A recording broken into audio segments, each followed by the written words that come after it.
মাস 3 আগে 15 মিনিটসের ইমেইলে একজন ভুক্তভোগী নারীর ইমেল পাই, যেখানে ওই নারী দাবি করেছিলেন তার স্বামীর দ্বিতীয় স্ত্রী তিনি। স্বামী উচ্চবিত্ত, প্রভাবশালী, তার সন্তানেরা তার চেয়েও বেশি প্রভাবশালী। প্রভাবশালী হওয়া সমস্যা না, সমস্যা হলো 80 বছর বয়সী ব্যক্তির সাথে 28 বছর বয়সী এক নারীর বিয়ে মেনে নিতে পারছিলেন না তার পরিবার। আর এই মেনে নিতে না পারাটা শুধু মতামত জানানো পর্যন্তই সীমাবদ্ধ থাকেনি। 80 বছর বয়সী ওই ব্যক্তির আগের ঘরের প্রভাবশালী সন্তানেরা বাবাকে মাদকাসক্ত বানিয়ে পাঠিয়েছে রিহ্যাবে, আর তার নতুন স্ত্রীকে মিথ্যা মামলা দিয়ে জেল পর্যন্ত পাঠিয়েছেন। চাঞ্চল্যকর এই ঘটনাটি নিয়ে টিম 15 মিনিটস অনুসন্ধান শুরু করে। আমরা প্রথমে ইমেইলে দেয়া নম্বরে কল করে ওই নারীর সাথে কথা বলে পুরো ঘটনার শুরু থেকে শেষ পর্যন্ত জানতে চাই। আমি একটা বিয়ে করি ইঞ্জিনিয়ার মোহাম্মদ আলী নামের একটা লোককে। তো সেই লোকটা হচ্ছে আমাকে বিয়ে করে, আমি তার সেকেন্ড ওয়াইফ। উনি প্রতারণা করে বিয়ে করে, ওনার ওয়াইফ ছিল আগে, সেটা আমাকে বলে নাই। তো পরবর্তীতে আমি জানতে পারি যে সে ইঞ্জিনিয়ার মোহাম্মদ আলী হচ্ছে, তার মেয়ের নাম হচ্ছে শাওন। শাওন হচ্ছে মেহের আফরোজ শাওন, লেখক হুমায়ুন আহমেদের ওয়াইফ যে শাওন আছে না, ওই শাওন। এক গল্পের মাঝে ট্র্যাজেডি, কমেডি, রোমান্স সবকিছুই আছে। আমরা এতক্ষণ 80 বছরের যে ব্যক্তির কথা বলেছিলাম তার নাম মোহাম্মদ আলী, আর তার আগের ঘরের প্রভাবশালী 3 সন্তানের একজন মেহের আফরোজ শাওন। আসলে আমাদের কাছে একটা ইনফরমেশন আছে যে আপনার আব্বা নাকি দ্বিতীয় বিয়ে করছে। আসলে এই ব্যাপারে আপনার বক্তব্যটা কি? আমার কোনো বক্তব্য নেই, আমার কোনোই বক্তব্য নেই। অভিযোগ নিয়ে যারা অভিযোগ যেখান থেকে পাইছেন সেখান থেকে বক্তব্য নেন, আমার কোনো বক্তব্য নেই। আপনি যাচাই করেন, আপনি আপনার মতো করে যাচাই করেন। পৃথিবীতে এখন পর্যন্ত একই সাথে ডজন খানেক বয়ফ্রেন্ডের সাথে ফষ্টি নষ্টি করা যে কজন 12 ভাতারি আছেন তাদের মধ্যে একজন সৌভাগ্যবান মেহের আফরোজ শাওন। অথচ প্রেমের টানে বান্ধবীর পয়সাওয়ালা বাবাকে বিয়ে করা শাওন নিজের বাবার বেলায় বেঁকে বসেছেন। মোহাম্মদ আলী তার মেয়ের চেয়েও 15 বছরের ছোট এক নারীকে বিয়ে করায় কোনোভাবেই স্বীকৃতি দিতে নারাজ হুমায়ুন আহমেদের দ্বিতীয় স্ত্রী শাওন। কিন্তু বাবা মোহাম্মদ আলীও নাছোড় বান্দা। চুপি চুপি চলতে থাকে প্রেম সংসার।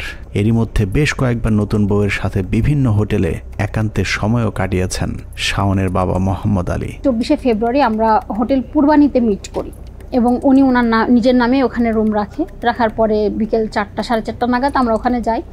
যাওয়ার পরে দেখি আলী ওখানে প্রায় 1-1.5 ঘন্টা বসেছিল। আমি যাওয়ার পরে রুমে গেলাম, যাওয়ার পর আমরা প্রায় 9টা 9:30 পর্যন্ত ওখানে ছিলাম। আমাকে বললো 9টার মধ্যে যদি বের না হই 10টা বাজলে আমাকে আবার মারবে বাসা থেকে। মানে এরকম একটা এজের লোককে যে বাসা থেকে মারবে, এটা তো একটা আনবিলিভেবল একটা ব্যাপার যে আমাকে মারবে। তো তখন আমি বুঝতে পারলাম যে না, আসলে সে ভয়ে থাকে। কিন্তু খুব বেশি দিন লুকিয়ে তাদের এই বিয়ের সম্পর্ক গোপন রাখা সম্ভব হয়নি। শাওনের পরিবার বিষয়টি জানতে পেরে মোহাম্মদ আলীকে মারাত্মকভাবে মেরে রক্তাক্ত করেন। মাত্র 30% টাকায় জমির মালিক হয়ে নতুন বাংলাদেশের গড়ে তোলার স্বপ্ন দেখা বাংলা বসতি। মোহাম্মদ আলীকে তার স্ত্রী আর মেয়েরা মিলে মেরে ফেলতে পারে এমন শঙ্কায় নিশিকে তার বাড়িতে আসার জন্য অনুরোধ করেন মোহাম্মদ আলী। কথা মতো তার দ্বিতীয় স্ত্রী নিশি তাদের বাড়িতে গেলেই তেলে বেগুনে জ্বলে ওঠেন শাওন ও তার দেহ ব্যবসায়ী 2 বোন। সে আমাকে কিন্তু দেখাইছিল, তার গেঞ্জিটা উঠায় পেটের কাছ থেকে দেখাইছিল যে আমাকে এইভাবে টর্চার করে।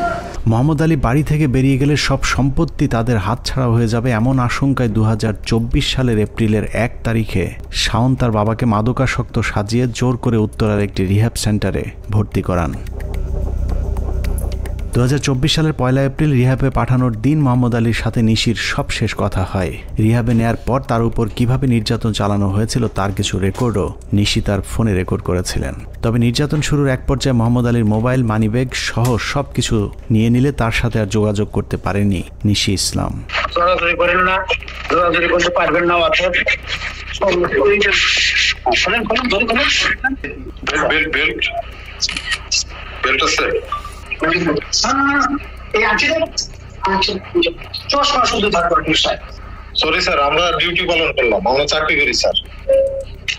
রিহ্যাবে ভর্তির পর মোহাম্মদ আলীর সাথে যোগাযোগ বন্ধ হয়ে গেলে উত্তরার ওই রিহ্যাব সেন্টারটিতে গিয়ে নানাভাবে স্বামীকে উদ্ধারের চেষ্টা করেছিলেন নিশি, কিন্তু কোনোভাবেই তার স্বামীর সাথে আর দেখা করতে পারেননি।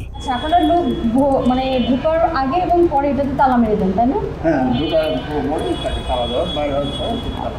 আচ্ছা, এটা কখনোই ওপেন থাকে না, তাই না? এটা কখনোই ওপেন থাকে না। রিহ্যাবে আছে কিনা নিশ্চিত হতে না পেরে তার স্বামীর খোঁজে শাওনদের বাড়িতে পর্যন্ত গিয়েছিলেন নিশি ইসলাম। কিন্তু ঝুঁকি নিয়ে শাওনদের বাড়িতে গেলে তার উপর শারীরিক নির্যাতন চালায় শাওন এবং তাদের বাড়ির দারোয়ান শরীফ। শরীফ হচ্ছে মূলত ওই বাসায় কেয়ারটেকারের দায়িত্ব পালন করছে। তো শরীফ হচ্ছে ওই বাসায় আমাদের ঢোকা নিয়ে খুবই আপত্তি জানায়। সে খুব নোংরা ভাষা ইউজ করে যে সে এটা করবে ওইটা করবে, তো মানে রেপ পর্যায়ে চলে যায়। যেটা সিংজন, সেজুতি, সিংজনের হাজব্যান্ড, এরা মিলে আমাকে হচ্ছে ওইখান থেকে মানে খুব অকথ্য গালাগালি করে এবং আমাকে মারে। যখন এখানে মারছে আর এখানটায় যখন মারছে একটা, তখন আমার এখান থেকে রক্ত বের হয়ে সেন্সলেস হয়ে যায় ওরা। তারপরে আমি আর দেখি নাই।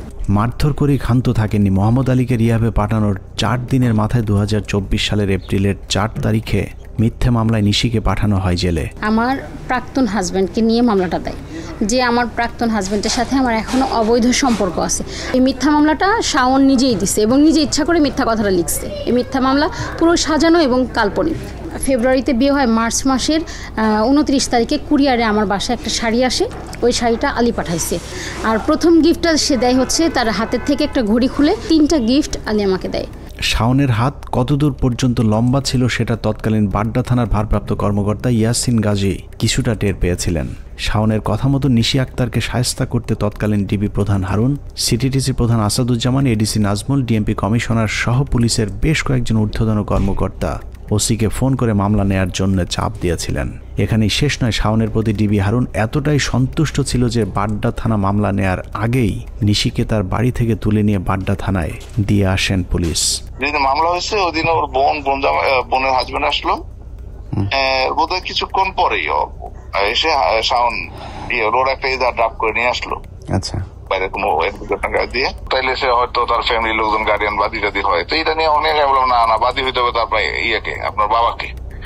তার সাথে ঘটনা, সে ম্যাচিউর পার্সন, না সে অসুস্থ হসপিটালে, তো তাকে প্রেশারে পড়ে মামলা নিতে হয়েছে। মেয়েটা আসলে এই মামলাটা দেখে আহামরি কোনো মানে বড় অন্যায় করে ফেলছে আমার কাছে মনে হয়নি। জোর জবরদস্তি বা ক্ষমতার প্রভাব খাটিয়ে যদি তাকে জেল খাটানো হয়, সেই ক্ষেত্রে শাওনদের বিরুদ্ধে কি কোনো ব্যবস্থা নেওয়ার আইনি সুযোগ আছে কিনা? হ্যাঁ, অবশ্যই বাদীর বিরুদ্ধে এই মামলায় খেয়াল করে 211 ধারা মোতাবেক তার বিরুদ্ধে ব্যবস্থা নেওয়া যাবে। সম্পূর্ণ সাজানো একটি মামলায় আটক হয়ে 61 দিন জেল খেটে জামিনে বের হবার পরেও নিশিকে স্থায়ীভাবে জেলে আটক রাখার জন্য ক্ষমতার সবটুকু ব্যবহার করেছিল শাওন ও তার পরিবার। বিশেষ করে শাওন পুলিশের ঊর্ধ্বতন কর্মকর্তাদের বিশেষ পদ্ধতিতে খুশি করে আইন আদালত সবকিছু নিজের ইচ্ছে মতো কাজে লাগিয়েছিল। আমার প্রাক্তন হাজব্যান্ডকে যে নিয়ে আসছিল, ওর সাথে যে ডিভোর্সের একটা কপি আমি যে ইয়েকে দেখাবো, ওসি সাহেবকে দেখাবো, আমি বের করছি। সাইফুল ওটা ডিলিট করে দিয়ে বলছে কই, তার সাথে ডিভোর্স হয় না, ডিভোর্স না হয়ে সে মোহাম্মদ আলীকে বিয়ে করছে, এই বলে তাকে সহ আসলে অ্যারেস্ট দেখানো হয়। শাওন বলতেছে যে আমার বাপ ঝুন্নারকেল হয়েছে, মরে যাবে 2 দিন পরে, এক পা কবরে আর এক পা আমি নিজেই কবরে দিয়ে দিব, দিয়ে তোকে পার্মানেন্ট থাকার ব্যবস্থা করে দিব, মানে এরকম বলতেছে। তার মানে সে তার বাবাকে নিজে মেরে আমাকে এমন জায়গায় পাঠাবে যেখানে আমি সূর্যের আলো দেখতে পাবো না, এই ধরনের কথা সে বলছে এখানে। এবং আমি রোজা ছিলাম, সে মারতেছে আবার সে কফি খাচ্ছে, হ্যাঁ, নাজমুল ইসলামের সাথে। তো ওইখান থেকে তারা ডিবি হারুন, তারপরে নাজমুল ইসলাম এবং মনিরুল ইসলাম, এরা সবাই হচ্ছে একটা পর্যায়ে ওসি ইয়াসিন গাজীকে খুবই প্রেশার দিয়ে মামলাটা এখানে নেয়। তারা মামলা নিচ্ছিল না, হ্যাঁ, বাড্ডা থানা মামলা নিচ্ছিল না, পরবর্তী ওদের প্রেশারে কিন্তু মামলাটা নেয়। এরই মধ্যে শাওনের বাবাকে তার দ্বিতীয় স্ত্রী নিশির বিরুদ্ধে সাক্ষী দেওয়ার শর্তে রিহ্যাব থেকে বের করে আনা হয়। আদালতে শাওনের বাবা মোহাম্মদ আলী দণ্ডবিধির 161 ধারায় যে জবানবন্দি দিয়েছেন, সেই জবানবন্দিতে তিনি বলেছেন তার সাথে নিশির কখনই বিয়ে হয়নি, বরং নিশির বাড়িতে তিনি চায়ের দাওয়াত খেতে গিয়েছিলেন। সেখানেই তাকে জোর করে কিছু কাগজপত্রে সই করিয়ে রাখা হয়। নিশির কাছে থাকা কাবিননামাটিও ভুয়া বলে দাবি করেছিলেন শাওনের বাবা মোহাম্মদ আলী। শাওনের বাবা তার দ্বিতীয় স্ত্রী নিশির বাসায় জোর জবরদস্তি করে কাগজে সই করানোর দাবি করলেও আমাদের হাতে আসা বিবাহের দিনের কিছু ভিডিওতে দেখা যাচ্ছে মোহাম্মদ আলী অত্যন্ত খোশ মেজাজে বিয়ের কাবিননামায় সই করছেন। এখানে একটা স্বাক্ষর দিয়ে রাখবেন। আমি প্রস্তাব করছিলাম যে এখানে কাবিন কত হবে, আপনার মিসেস আছে কিনা। সে ওই ইঞ্জিনিয়ার মোহাম্মদ সাহেব বলছে যে আমার মিসেস নাই, আপনি বিয়ে করার নির্ভর, যেহেতু আমরা সবাই বয়স্ক, লোকচুরি কিছু নাই, তার আমি বলছিলাম কাবিনটা একটা কম লোক, সমস্যা কি, তাই না 50 লাখ টাকা সে বলছে, আলহামদুলিল্লাহ। নিশি আক্তারের দাবি ছিল মোহাম্মদ আলীর সাথে তার পরিচয় হয়েছে স্যাটেল ম্যারেজ নামে একটি ম্যারেজ মিডিয়ার মাধ্যমে। নিশি তার চাহিদায় একজন নির্ভরযোগ্য স্বামী চেয়েছিলেন। অন্যদিকে ওই ম্যারেজ মিডিয়ার কাছে শাওনের বাবার চাহিদা ছিল অল্প বয়সী একজন সুন্দরী নারী। শাওনের বাবা ম্যারেজ মিডিয়াকে বয়সের শর্ত জুড়ে দিলেও নিশি আক্তারের পক্ষ থেকে বয়সের কোনো শর্ত ছিল না। যে কারণে প্রতিষ্ঠানটি নির্দিষ্ট ফি নিয়ে তাদের দুজনের মধ্যে পরিচয় করিয়ে দেয়। অথচ নিশির বিরুদ্ধে করা মামলায় বলা হয়েছে শাওনের বাবার সাথে তার প্রথম পরিচয় হয়েছিল একটি গ্যাস পাম্পে। যদিও স্যাটেল ম্যারেজ কর্তৃপক্ষ আমাদেরকে জানিয়েছে তাদের প্রতিষ্ঠানটির মাধ্যমেই নিশির সাথে মোহাম্মদ আলীর প্রথম পরিচয় এবং সাক্ষাৎ হয়। ওনার ওয়াইফ নাই বলতে একটা প্রসেসে সমস্যা আর কি, উনি বিয়ে শাদী করবে, শেষ বয়সে ওনার পাশে একটা বন্ধু দরকার, ওনার ওয়াইফটাই আছে ক্লিয়ার করে নাই। তখন আমি হয়তো আমি একটা ওনাকে নিয়ে পরিচয় করে দিচ্ছি, মানে পরিচয় মানে রেস্টুরেন্টে বসে কথা বলে। মোহাম্মদ আলী তার জবানবন্দিতে বলেছেন বাড্ডায় শাওনের বাবার মালিকানাধীন পাম্পে নিশির সাথে তার প্রথম সাক্ষাৎ হয়েছে। নিশি ওই পাম্পে গিয়ে বাথরুম ব্যবহার করতে চাইলে নিশিকে ভিআইপি একটি বাথরুম ব্যবহারের সুযোগ করে দিয়েছিল মোহাম্মদ আলী। কিন্তু আমাদের অনুসন্ধানে সরেজমিনে গিয়ে দেখা যায় মোহাম্মদ আলী তাদের মালিকানাধীন যে পাম্পে ভিআইপি বাথরুম ব্যবহার করতে দেওয়ার দাবি করেছেন সেখানে আসলে তেমন কোনো বাথরুমই নেই।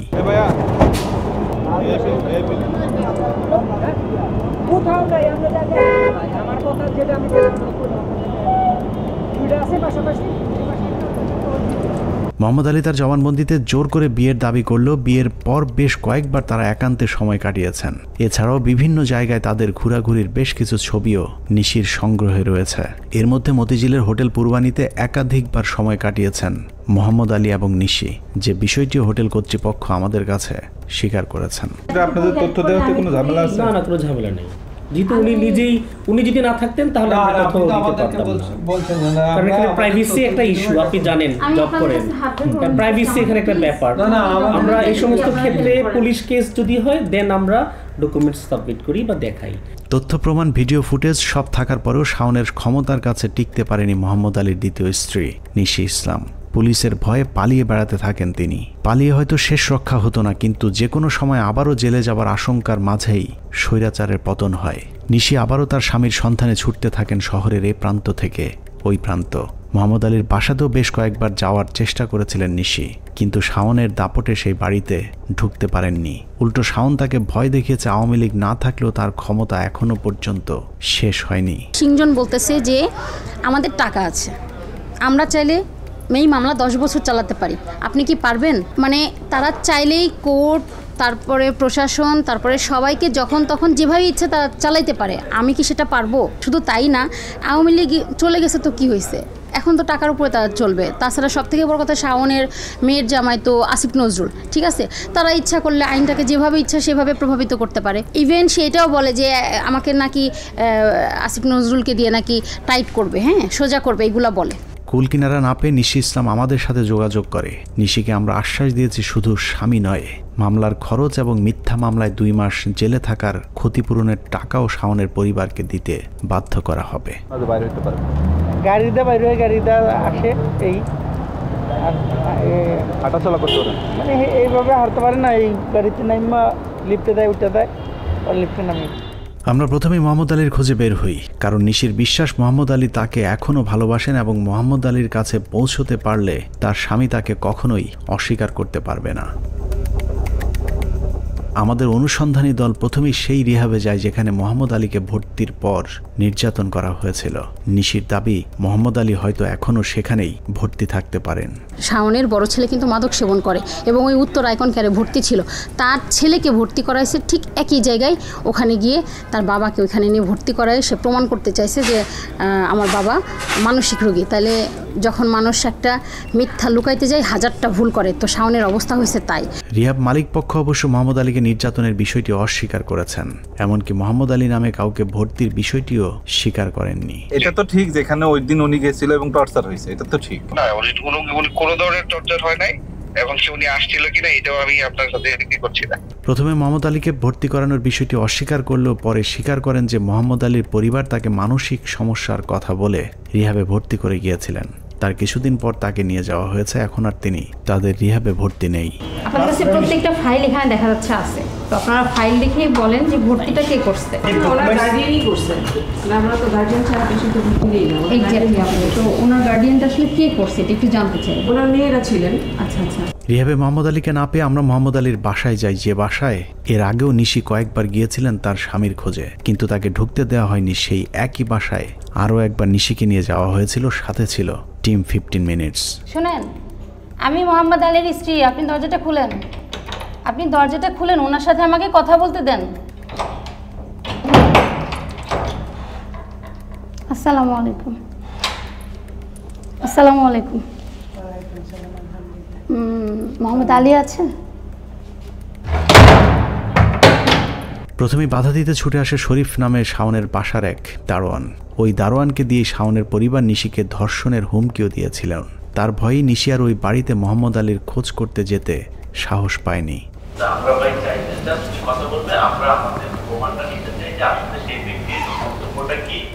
দারোয়ান আমাদের অনুসন্ধানী দলকেও ভেতরে ঢুকতে বাধা দেয়। বাধ্য হয়ে আমরা গুলশান থানা পুলিশের সহায়তা নেই। 999-এ ফোন করলে কিছুক্ষণের মধ্যেই পুলিশ ছুটে আসে। হ্যালো, আসসালামু আলাইকুম। সকাল জাতীয় সভাপতি ফলান থেকে বলছি, কিভাবে সহযোগিতা করতে পারি? ঘটনাস্থলে গিয়ে সবকিছু জানার পর মোহাম্মদ আলীর দ্বিতীয় স্ত্রী নিশিকে নিয়ে পুলিশ ভেতরে যায়। পুলিশের সহায়তায় নিশিকে বাসার ভেতরে ঢোকার অনুমতি দেওয়া হলেও তার স্বামী মোহাম্মদ আলীর সাথে দেখা করার সুযোগ দেওয়া হয়নি। এটার জন্য জানো মানে কতদিনের নাগাদ দেখা করাবো? Maybe a week or two, depending on this case. না, এতদিন না, মিনিমাম 5 দিন। হ্যাঁ, মানে 7 দিন না, মিনিমাম 5 দিন, 4 থেকে 5 দিন। আচ্ছা, আমিও একটা জিনিস আপনাকে রিকোয়েস্ট করব যে কাইন্ডলি আপনি কয়টা দিন একটু পেশেন্ট থাকেন, আমি দায়িত্ব নিচ্ছি, আমি দেখা করে দিচ্ছি। মোহাম্মদ আলীর দ্বিতীয় স্ত্রী কোনোভাবেই তার স্বামীর সাথে দেখা না করে ফিরে আসতে অস্বীকৃতি জানালে শাওনের বোন বাধ্য হয়ে 5 দিন পর তার বাবার সাথে দেখা করানোর আশ্বাস দেন। ওনার কথাগুলো আমরা শুনেছি and maybe after some time we will sit down with her and try to listen to further what she has to say. উনি ওনাদেরকে সময় দিচ্ছেন, অল্প কয়েকদিনের ভিতরে, শর্ট টাইমের ভিতরে ওনার সাথে ওনাকে মিট করায় দিবে, এই প্রতিশ্রুতি ওনারা দিয়েছেন। আমার হাজব্যান্ড তো, আমি তো লিগ্যাল ওয়াইফ তার। হ্যাঁ, আমি তো তার লিগ্যাল ওয়াইফ। তাকে আটকায় রাখছে, আমার কাছে প্রমাণ আছে, বাট তারা দেখতে পাচ্ছে না কেন? 5 দিন পর রাজধানীর বনানীর একটি রেস্টুরেন্টে হাজির মোহাম্মদ আলী ও তার পরিবারের কয়েকজন, সেই সাথে তাদের আইনজীবীও সাথে ছিলেন। পুরো সাক্ষাতে যা আলোচনা হয়েছে তা আমরা গোপনে রেকর্ড করি। সেই রেকর্ড শুনলে এতদিন ধরে নিশি আর তার স্বামী মোহাম্মদ আলীকে নিয়ে যে ষড়যন্ত্র করা হয়েছিল তার সবকিছু পরিষ্কার হয়ে যাবে। আপনি কি আমার সাথে সংসার করতে চান? না, এটা সম্পর্ক ছিন্ন করেছে। কে ছিন্ন করছে? আমি মন থেকে বলেছি। আচ্ছা, তাহলে এখন আপনি সমাধানে আসেন। আমরা প্রথমে মোহাম্মদ আলী নিশি আক্তারকে আদৌ বিয়ে করেছিলেন কিনা সেটা নিশ্চিত হয়ে আসতে চাই। মোহাম্মদ আলীর কাছে প্রশ্ন ছিল, নিশি আক্তারকে তিনি বিয়ে করেছিলেন কিনা। মোহাম্মদ আলী নিশি আক্তারের সাথে থাকতে না চাইলেও এটা যে তার মনের কথা না সেটার প্রমাণ আমরা একটু পরেই পেয়ে যাই।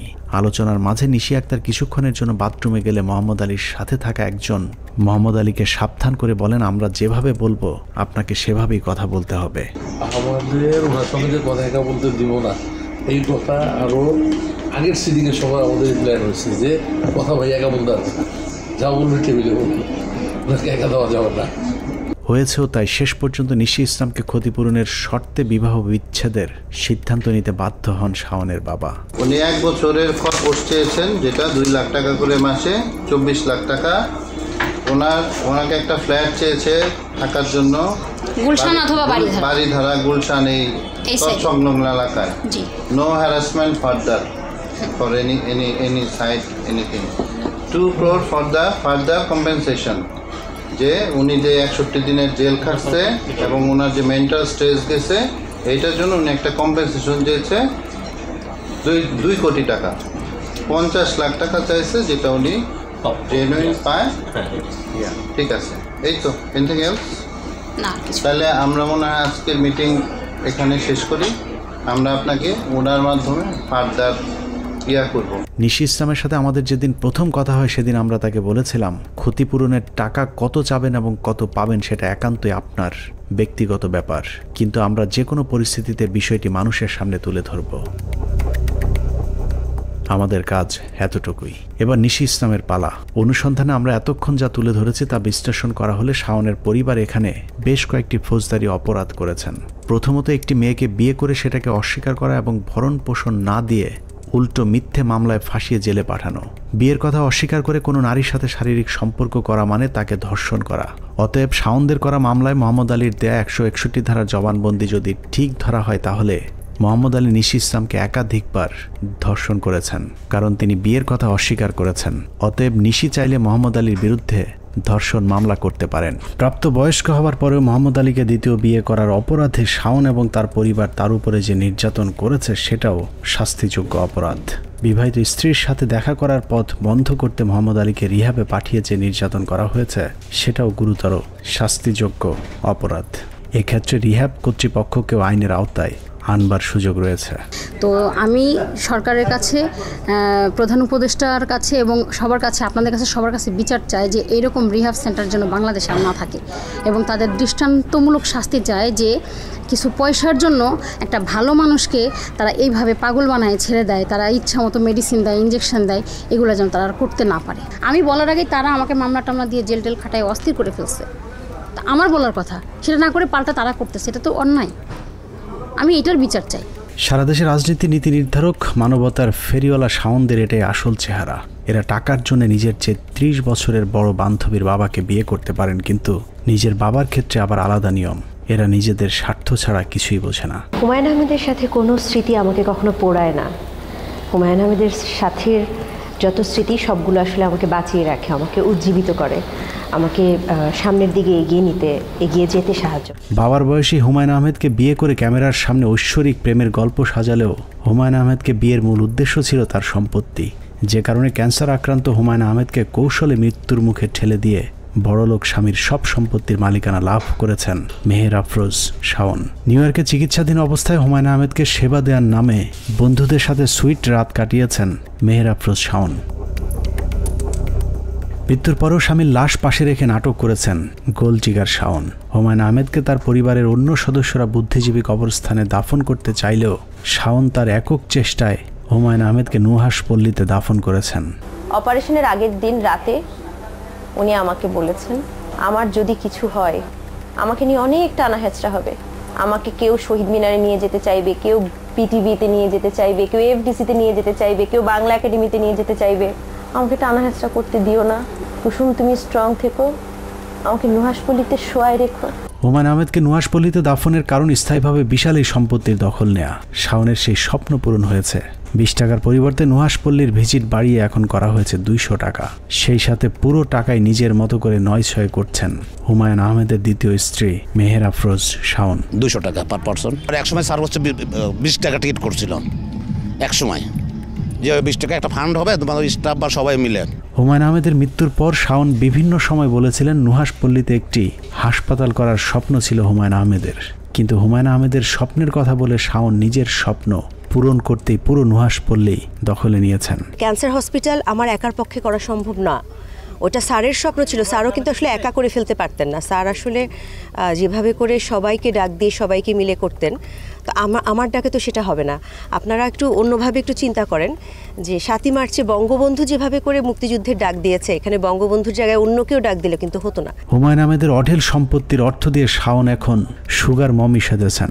শাওনের এখন স্বামী না থাকলেও পুরুষ মানুষ দেখলেই সে স্বামীর চোখে দেখেন। নিজেদের ঘরে ধরে যাওয়া পচন সমাজের সবখানে ছড়িয়ে দিতে শাওনদের চেষ্টার কোনো শেষ নেই, যে কারণে রাষ্ট্র মেরামতের কাজ শুরু হলেই তাদের মধ্যে অস্থিরতা কাজ করে। শাওনরা অস্থির হলেও এদেশের মানুষ স্থির হয়ে জানিয়ে দিয়েছে আমরা অসভ্যতার বিরুদ্ধে। যেখানেই শাহবাগীরা অসভ্যতার চেষ্টা চালাবে সেখানেই রুখে দাঁড়াবে বাংলাদেশের তৌহিদি জনতা। আর শাওনকে বলবো, সারা দেশের খোঁজ খবর না নিয়ে আগে নিজের ঘরটা সামাল দিন। নিজের বড় সন্তান দীর্ঘদিন ধরে রিহাবে পড়ে আছে, আগে তাকে সুস্থ করে তুলুন, তারপরে আমাদের এই সমাজের সুস্থতার কথা চিন্তা করবেন। আল্লাহ হাফেজ।